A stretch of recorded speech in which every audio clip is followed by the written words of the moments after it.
Mike Schmitz of ESPN. We're here with Precious Achiuwa of Memphis. Precious, this is our second virtual film session here, so I appreciate you taking the time to kind of talk about your game. And, obviously it's been a different pre-draft process that we really haven't seen before.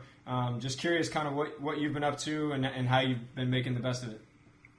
It's a very interesting situation going on. I don't think anything has ever happened like this before. But for me, I've just been, running and just looking for ways to stay in shape, keep my body, the way it's supposed to be and just not letting myself go. That's where I'm at with this whole situation right now. We've seen you in the past, with Montverde or at Hoop Summit or even Pangos, maybe one of the first times I saw you. And, then you were kind of playing as more of a 3-4, and I'm sure, that was kind of your natural position.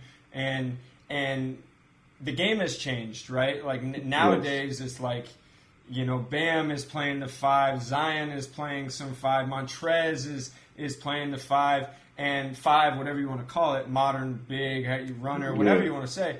It seems like you fully embraced that as the season went along, and that's when it almost clicked for me. Is like, if that's what you are, if you're like this Tasmanian devil, guard everybody, run around, and then like slowly keep adding to the skill stuff and be like a total mismatch on offense with your ability to attack and handle and all that, then it's like, okay, you're a different player.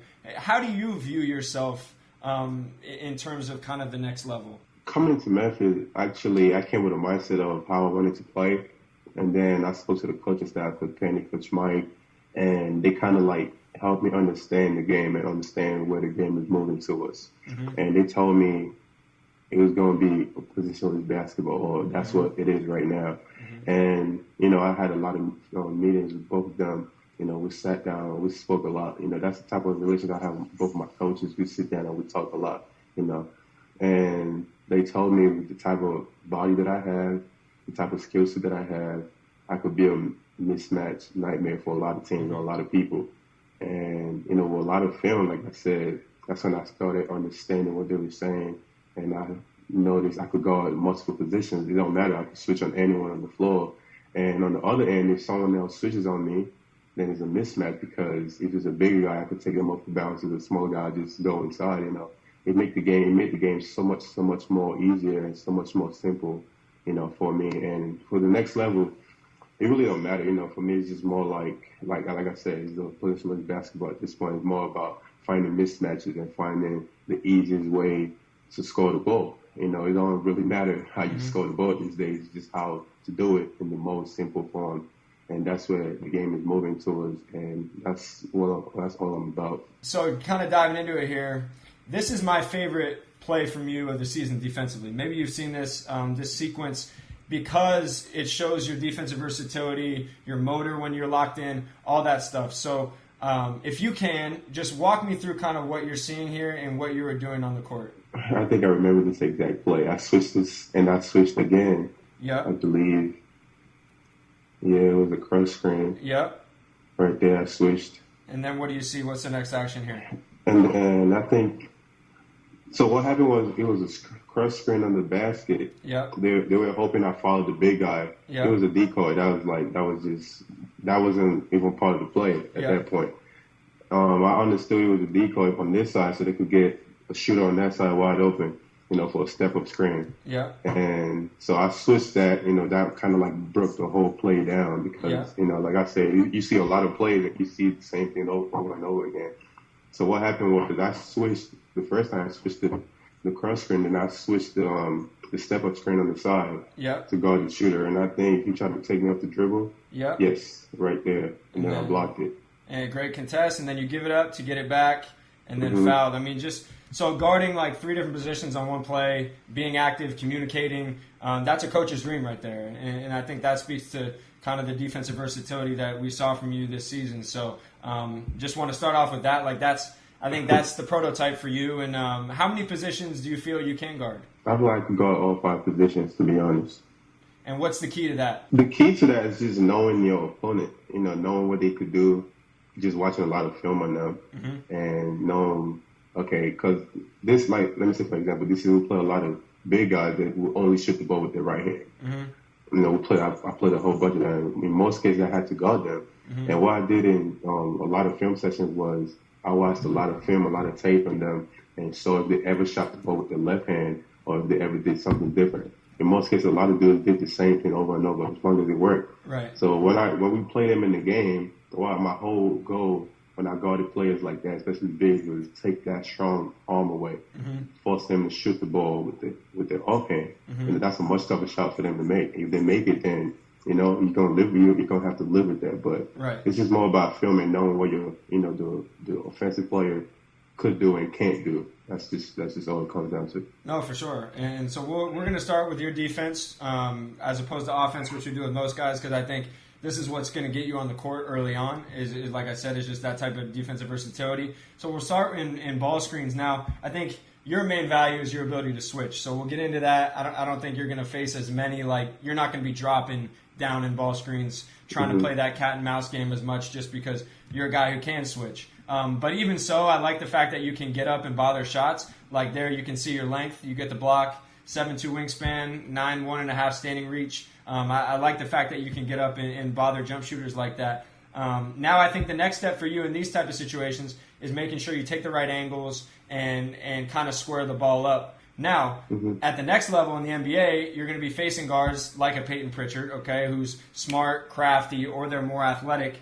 So watch when he comes off here. Watch your angle. I remember this play. I opened up right away. Exactly. So I think if the key would be, try to keep him contained and force him into a contested mid-range jump shot, right? Yeah. Instead, he comes off, he sees you open, he's smart, he's a senior, he's crafty. So he's going to take that lane and watch. He just gets into your body and just completely dismisses you now. And he did that a couple times, I think, in that game. He did that twice that game. Right, and just kind of playing your angles. And so, like you said, it's about studying these guys and what they like to do. And I think you got so much better at all that throughout the season. But I would say guarding ball screens, just playing angles and making sure you keep the ball contained. But like I said, switching, that's where your money. What do you remember about this? Oh, I remember this is the last play of that game. Yep. Take me through this play. What happened was in our timeout, Coach Penny said switch everything. Okay. So we came out, but the whole time I knew the big dude wasn't going to set a screen. I knew he was going to set a ghost screen. Okay. And ghost screens are really tough to guard. Yeah, he slips it. Because you really don't know. Like right there, you could see. Yeah. He set the ghost screen, boom, got out. Damon Ball wanted to stay on his guy. I was like, no, it's a ghost. I said we're going to switch regardless. Ghost screen, real screen, whatever it is, we're just going to switch. Yeah. What happened was I told him, I'm like, you know what, just switch, whatever. I got him. So, that dude was the go-to guy the whole game. He's been scoring, all type of ways on all three levels. Yeah. And I knew he was going to take a three. He wasn't going to shoot a three-point to win the game. I knew he was going to try to get to the basket because he felt like he was being guarded by a big guy, someone with slow feet. So what I did was I put him with my length, put my hands out, kind of like made him change direction, made him think about shooting the ball. And I forced him into a shot that, a step back will contest the shot. That's a really tough shot to make. And, that's what happened. And then you win the game. And then you got the 3 chest pounds here. You're fired up, showing some emotion. I love it. And then here again, just look at how active your feet are. There's another late game situation. Like you're chopping, hand out, you're ready to react to anything, and then you block that at the rim. Like that's perfect. That's perfect defense. So I think that's where your initial value is. Even if it's Dame or Steph or these guys, you're a guy who can switch everything and can go bother them with your length and with your quickness. I will say there are some times though where you got caught flat-footed a little bit, guarding on the perimeter. You remember this play at all? Yes, I think I remember this play. He hit me with a hezzy. Yep. And went to the basket. I remember that play. So the last play, you could see your feet were active, you were moving, you were like, okay, this dude is not scoring on me. And here you're chilling a little bit, not really sitting down. He hezzies you, boom, gone. And that's what you're going to see in the NBA is those type of dudes. So I think just, like you said, continuing to learn these guys' tendencies, and then as the season went on, you got a lot better in all those situations, man. And the reality is, you can guard, like you said, any position here. Semi-transition, you're picking up Peyton Pritchard. I think he maybe gets you eventually, but you can see, you're a tough dude to get downhill against. You bother him with your footwork. He has to kill it, get off of it. Then against wings here, like I think this dude is 6'6", tries to hit you with a step back, and you block the pull up.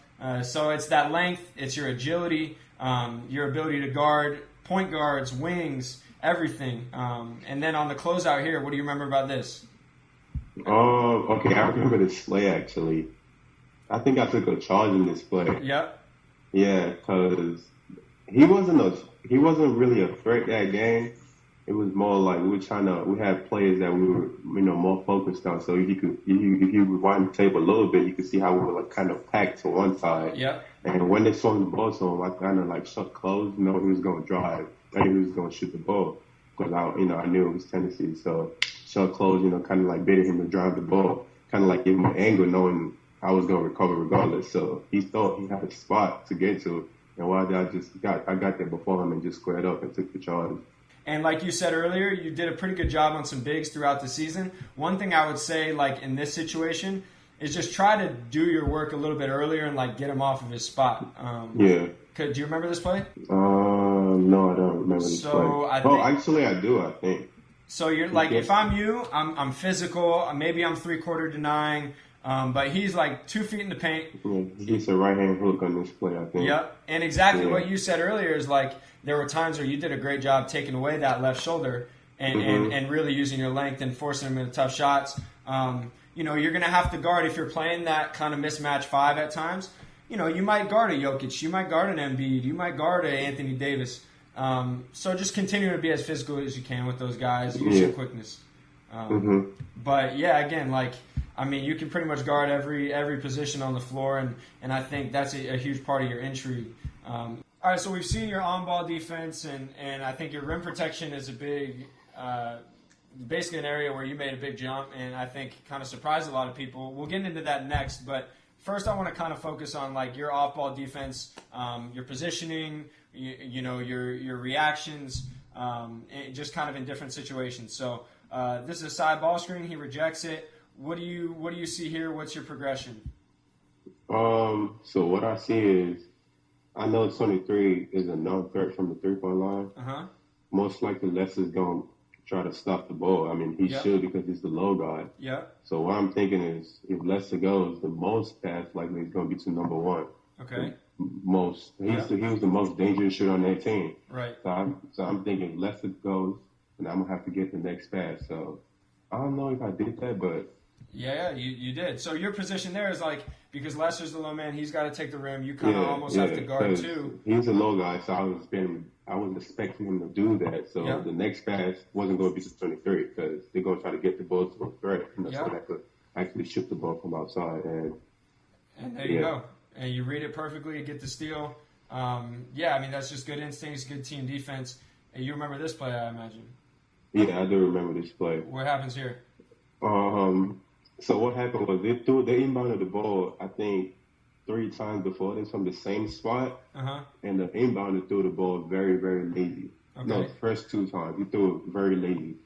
And, I was just like, I think the big guy was supposed to go set a screen for the point guard to come up, but he didn't ever set a screen. He just kind of popped up, got the ball the first 2 times.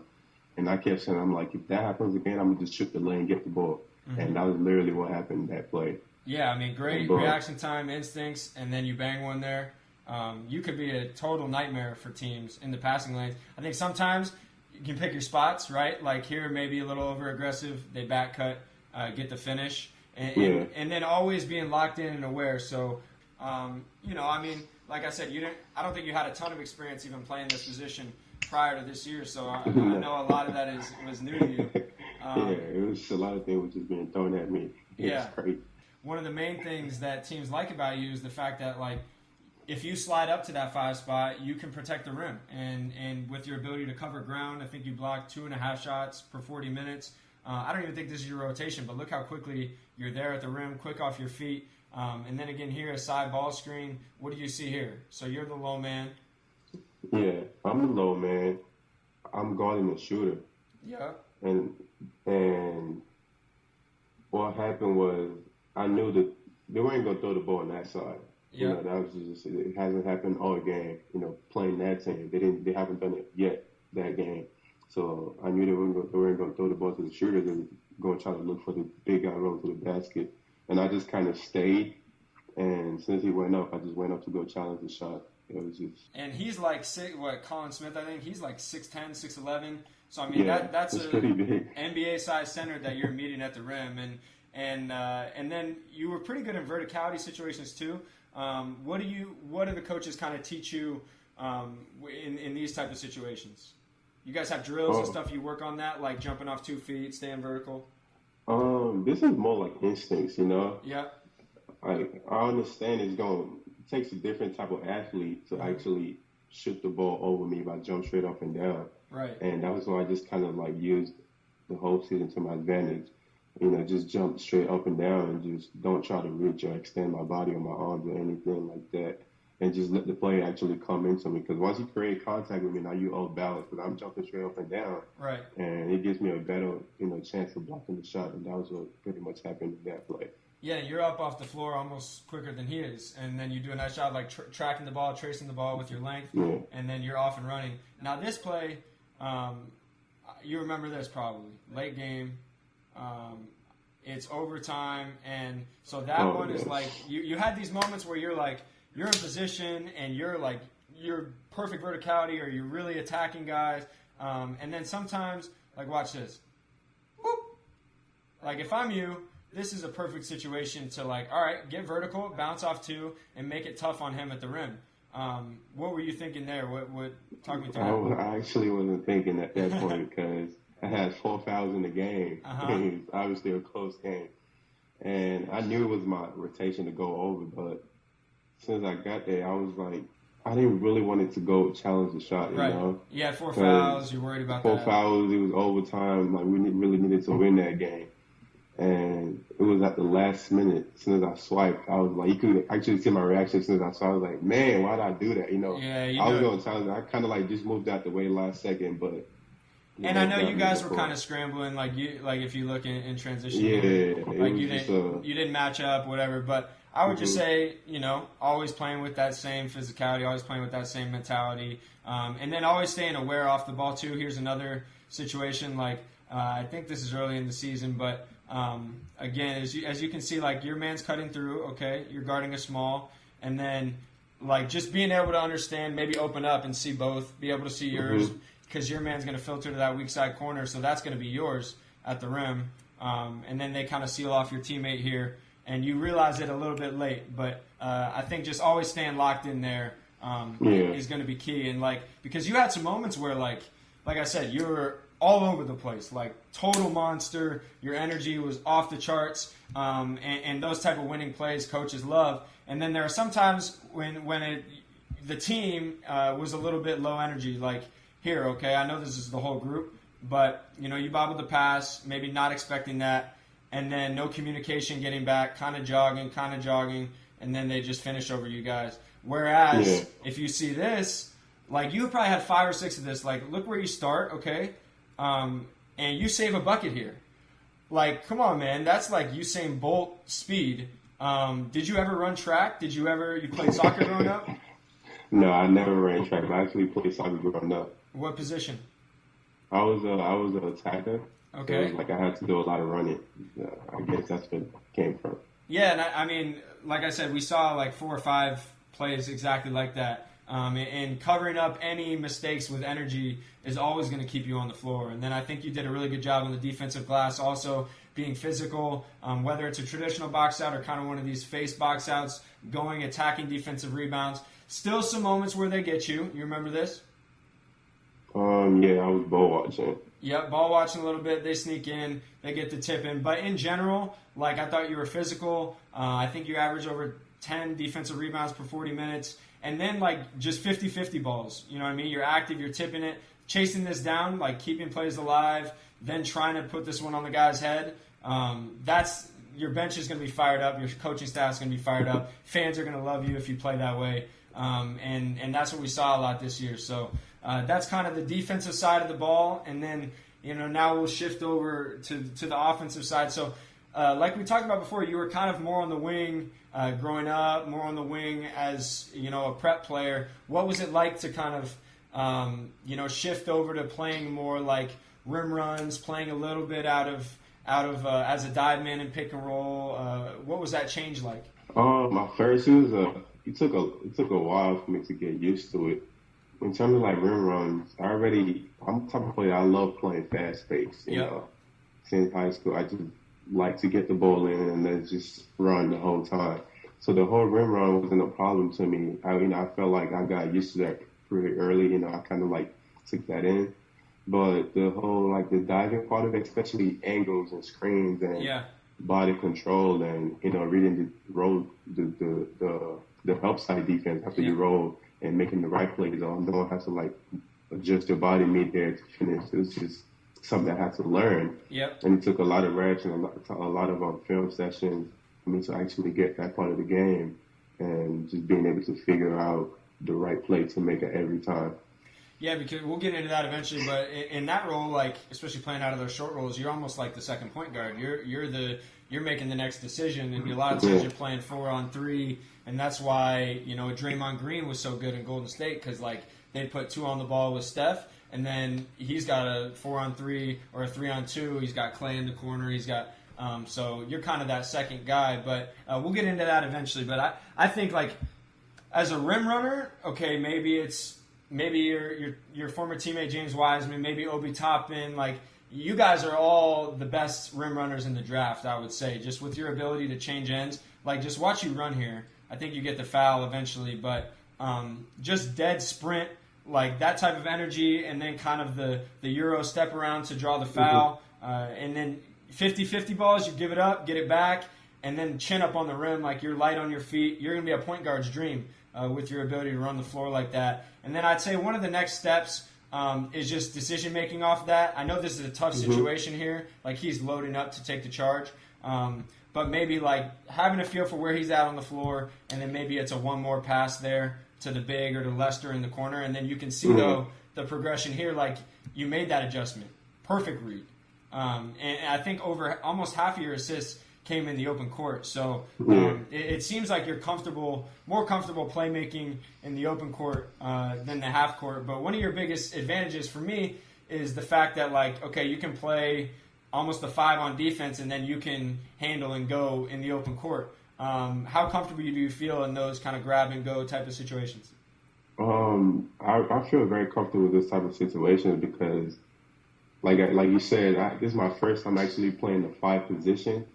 Whereas, like, we're stepping on the floor and I'm the 5 guy, to say, even if that's not like a thing anymore, based on how basketball is going. But I've always been a type of player where I could get the ball in the open court and just push it, make plays for myself, make plays for other people. And it wasn't really a problem because, speaking of Coach Penny, actually, when we first got on campus and stuff, like I said, playing, he told me, because I actually went up to him, I'm like, Coach, do you want me to get the ball? Because that's what I did all summer, when we played in practice and stuff like that. I got the ball and I just pushed it. And every time, it was like I beat 2 or 3 people by just pushing the ball. And I think we played a couple games and I didn't do that. I got the ball and I passed it to the point guard or something or whatever. And he called me to his office one day. He said, why are you not pushing the ball? And I told him, I said, I'm playing the 5. I don't think that's what I should be doing. And he told me, he said, you're not helping the team if you're doing that. Yeah. And he told me I was holding back if I decided not to push the ball in fast break after getting the rebound. And he said, because I beat 2 players at least every time that I pushed the ball, that I could give it up and get it back or, like, create for someone else. And, after we had that meeting, it's just everything changed. I get the ball. If I'm wide open, I push it. If I don't, if obviously the defense is set, and I give it to the point guard or someone to, set our offense up and stuff like that. So yeah, I mean, there aren't a lot of guys in the NBA that can rim run like that and can also push and create like that. So I think is going to make you such a tough cover because you can do both, and there's not a lot of guys with that versatility. And you can see here, I mean, you're chasing down defensive rebounds, okay, and then you're pushing with those long strides. You can kind of slow it up a little bit. Being able to play slow and fast, high to low is really a big advantage. And I want you to look at where you pick the ball up here. and just how much ground you can cover with those strides. I mean, that's pretty ridiculous. And you don't see that with a lot of guys, and you draw the foul there. And then also, like, really your playmaking, it's almost like night and day in the half court versus the open court. Like, look at this pass. Lefty on the money, one-handed. Like, there's not a lot of point guards who can make that pass. What did you see here? I actually remember this play. I saw Tyler, and I saw the point guard, number 5, right there. Yep. And I think there was another guy back there, but I understood. I think that was DJ on that side running with me. Uh-huh. And I knew he was going to try to make a decision to guard DJ or Tyler. Uh-huh. So what I did was I put the ball between both of them, where neither of them could get the ball, but it's going to hit Tyler right in the pocket for a layup. And that's what happened. Yeah. And then I didn't really get a lot of chances, a lot of chances to show that I could pass the ball. But I actually could pass the ball. Coach Penny says that all the time. He's like, you actually could pass the ball. And that's something I could do really well. But based on the way we play, we faced a lot of adversity this season. A lot of things happened.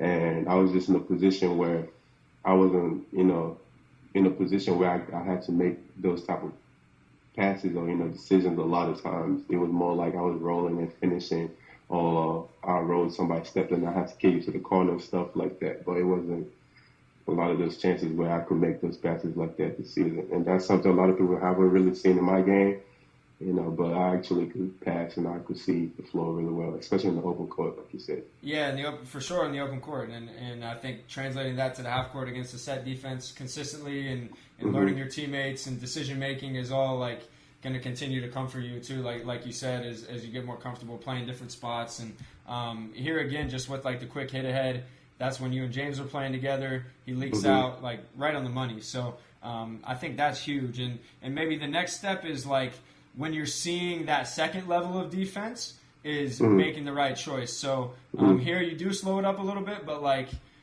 you just try to go through this guy. I know you don't have a lot of help there. There aren't a lot of guys open, but there were some situations where, like in these semi-transition plays, where maybe just trying to do a little too much. Yeah. Did you feel that? Yeah, I felt that. Because what happened was I beat the guard that was guarding me. Yep.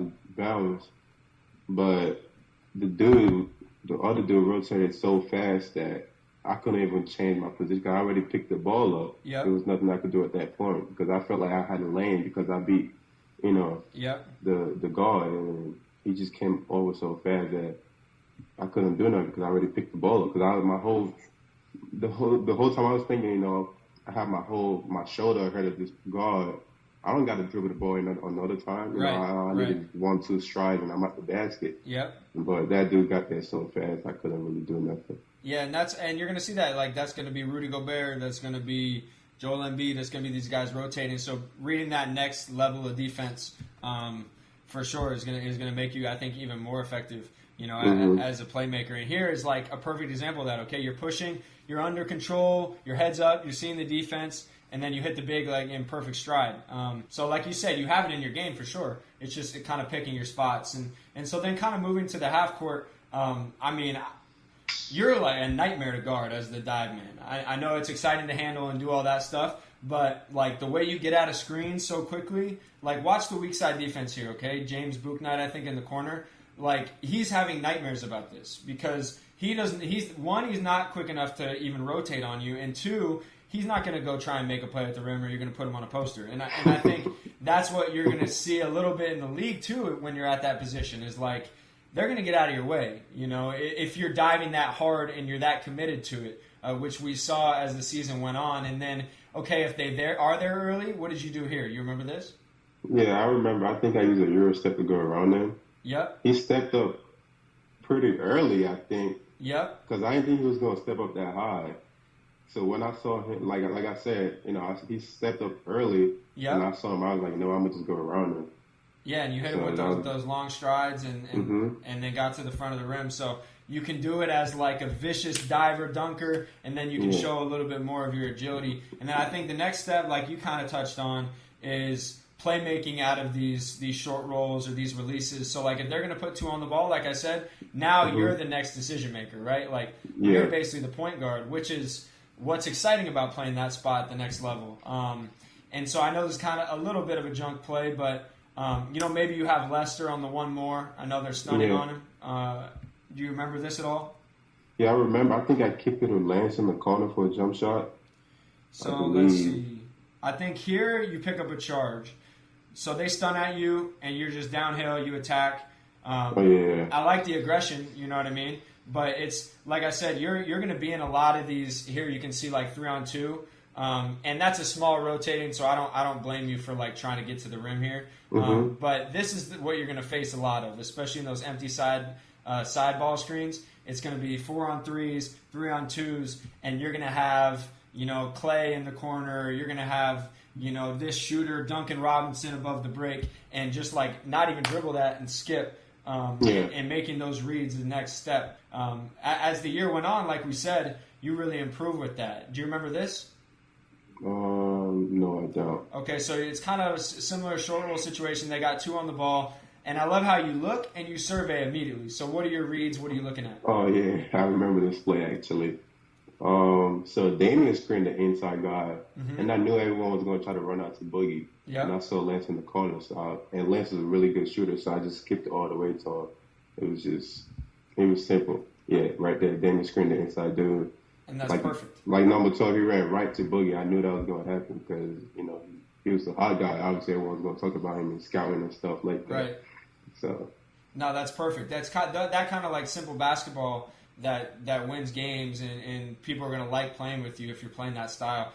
Continuing to evolve there is going to be important for you. And then, there's a little thing, but you have a chance to be one of the best offensive rebounders in the NBA with your quickness, with your strength, with your length, and you were one of the best in college basketball. I think 4 offensive rebounds per 40 minutes. You attack, multiple efforts, you're keeping plays alive, get to the free throw line, and then you have the swim move here, just kind of toss them out of the way.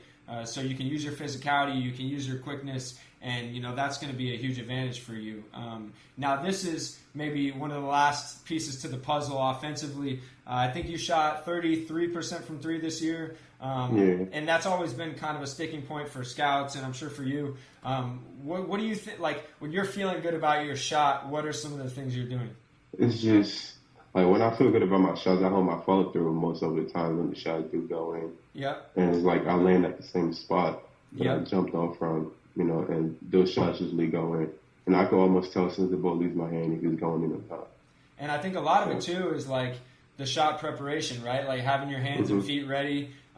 Because there were times when it's almost like you catch, hesitate, and then you let it go. And by that time, like you're out of rhythm. Like you can see here, you're going to space to the corner, and like maybe your stance is a little wide, maybe you're not ready getting into it, and you turn down some open looks, and then now you're kind of like, okay, you're second guessing yourself. You're a little bit out of rhythm. Now you feel like you got to get it up, and it's a tougher shot. And then another situation here, like you already make up your mind before the ball is even there, right? Like, and I don't mind like.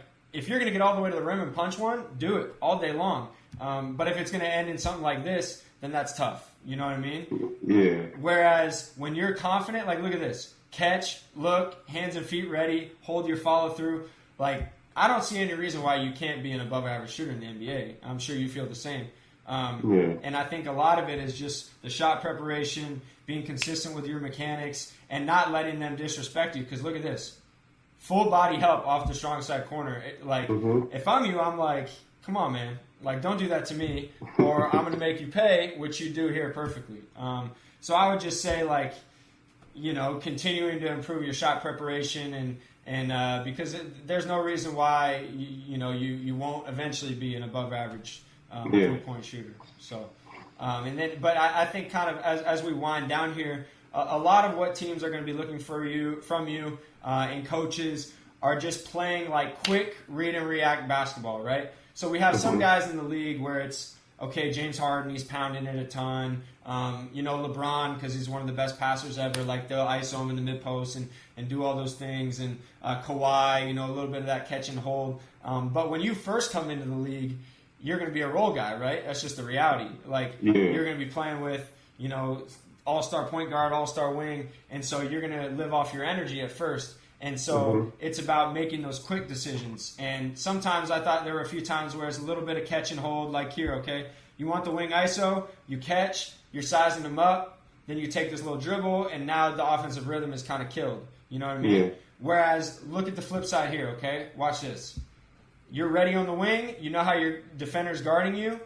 When you rip like that, nobody can guard you, you know, especially when you're making shots. So it's those type of quick decisions that are going to be key to your game, I think. And the last thing here, the last thing we'll touch on, and then I'll let you go, is like when you're getting downhill and you're focused on attacking the rim, like there aren't many people who can guard you, especially when you're guarded with a 4, with a 5.